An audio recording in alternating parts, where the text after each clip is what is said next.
Ayishda ish qilmaydi deysizlar. O'zi shunday chopib tushdi-da, "Onajon" dedi. "Mana idishlar" dedi, "sizni yuragingizni siqyaptimi?" dedi. "Nima deb o'ylaysan, Ayisha?" dedim. "Onajon, siz" dedi, "chetga o'ting. Qani ovqat qilishni bilsam, ovqatingizni ham qilib bersam" dedi. "Ayishjon, men o'zim ovqat qilaman" dedim. "Keling, men sizga" dedi, "idishingizni joylab beraman." Men aytdim, "Qo'y, yo'q Ayish, men o'zim joylayman, qizim. Men damingizni oling, qizim. O'zingizni urintirmang" dedim. Baribir vijdonli qizda, meni qizim. Baribir insofi bor-da. Aldasam burnim katta bo'lib ketadimi? O'zi burnim keldi telefonda oldiga, kameraga. Shunaqa gaplarda. Shunday qilib, Ayish shunday qo'limdan ishimni olgan mana. Ayish ish qilmaydi deydiganlar, uyalinglar.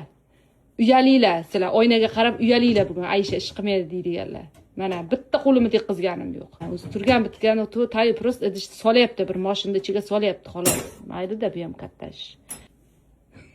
Qizjon artib surtib, tiqib, ichlargacha rakvinani yuvib, har tukur chiqib ketdilar.